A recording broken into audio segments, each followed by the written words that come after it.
Today is Tuesday, December 20th, 2016. And today, as you all know, Donald J. Trump has become the 45th president of the United States of America officially this time. This comes after the popular vote that was held early in November. Now you have the Electoral College vote that just happened yesterday. Now, a brief overview of the Electoral College vote without getting too deep into the whole thing. The popular vote mandates which each state should vote for as far as the electoral vote. Each state has a certain amount of electoral votes, and it has to go towards a total to reach 270. Now, the magic number is 270 because that's how many votes a person needs to become the president. So they had their vote yesterday. Now, it was this whole big campaign to try and get some of the electors to buck on Donald J. Trump, meaning if their state voted for Trump, normally what will happen is all the electors will vote that way. But sometimes they're able to vote differently. Some states have laws against it, like New Mexico.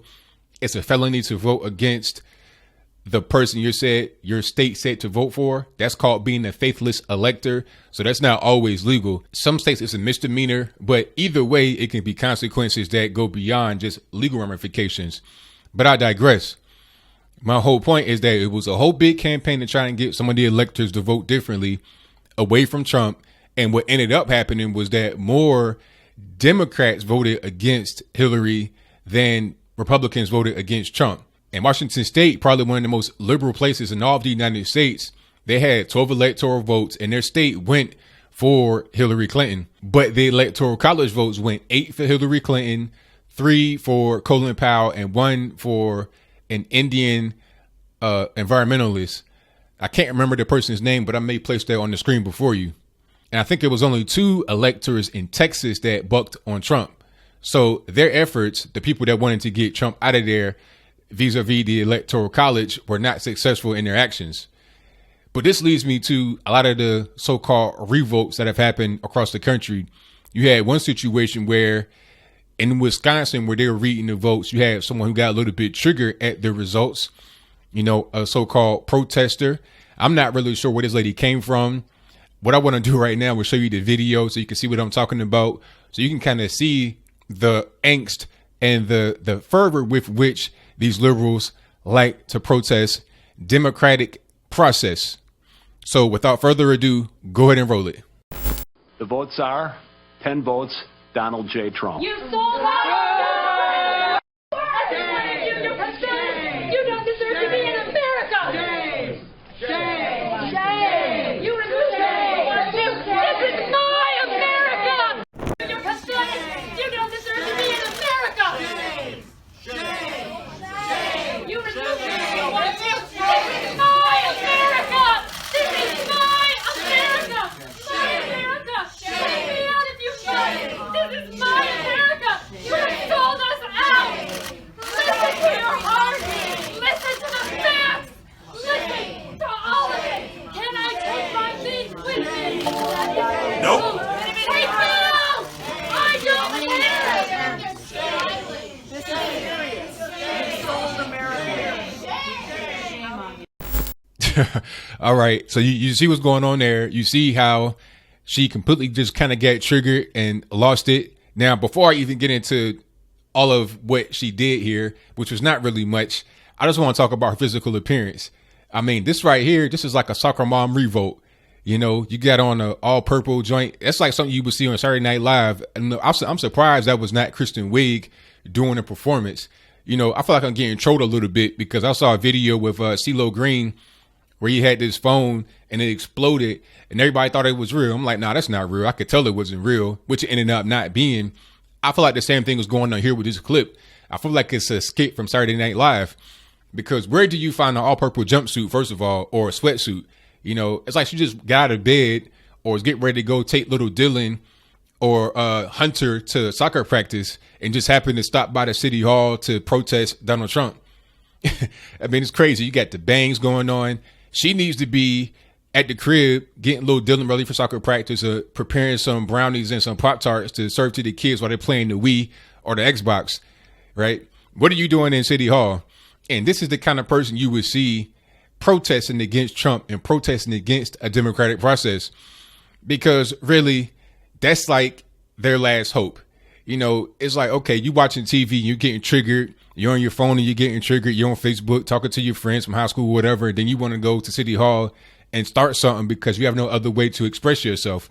And that's what I got from this image here. And that image has been kind of echo all throughout the country. People just getting upset, getting triggered. And it's getting to the point now where it's getting kind of silly. My advice to that lady, the Soccermom superstar, the Soccermom Revolt, the Soccermom warrior, to that lady, I say just tighten up.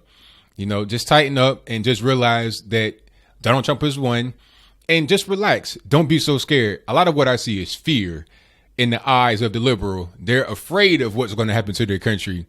This is my America.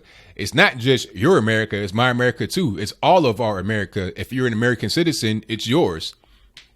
Right? Don't be so selfish, lady. Understand that we all got to live here together. And don't be so afraid. Trump is here. Your protest will not make a difference. Just relax and see what's going to happen. If you want to be involved with politics, maybe you should be involved with local politics rather than just showing up in your Pop-Tart preparing outfit to come to City Hall and act up. I think that would be the best thing for you to do rather than behaving the way you behaved. And I'm not trying to come down on too hard on the lady. I think the whole situation was hilarious myself personally. And I think that she'll be okay once Trump gets into office and then she sees how the economy starts to improve. I think she'll be fine and she'll look back on this and have a good laugh.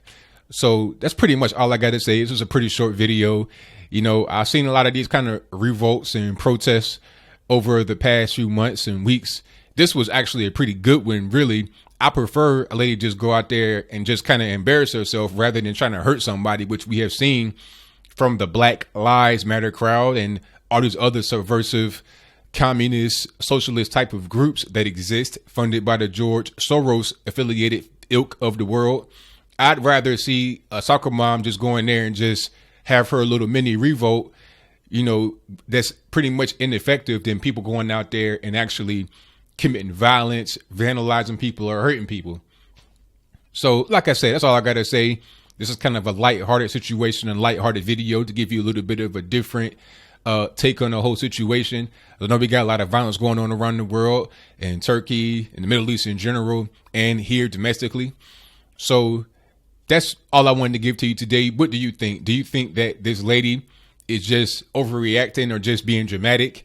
Do you think that somebody put her up to it? Like they say, hey, lady, you know, I know you at the crib with your kids and you're feeding them the Pop-Tarts or whatever, and you're watching Yu-Gi-Oh or whatever you're watching. Come on down to City Hall and act up. We'll get you on Fox News. Maybe that's true, but I doubt that actually happened. She probably just decided to do that randomly one day, and that's just what it was. But do you think that these kind of protests will die down once Trump comes into office and then you'll see things start to improve with society? I think they will. Personally, I think the more subversive groups will continue to behave how they behave because they are not fans of the democratic process that we have in America. And when I say democratic process, I don't mean that we are a democracy. It's a difference. You can have democratic processes without being in a democracy. We are a republic, which is why we have the Electoral College to begin with. If we were a pure democracy, then it would be popular vote. Whoever got the most amount of votes would win. But that's not how we run it here. We are a republic with democratic ways about our government. That's why we are a great country, and that's why we will be great again. So whatever your comments are, let me know in the comments below. That's all I got to say for this video. If you like what you heard, please comment, rate, share, and subscribe. Peace.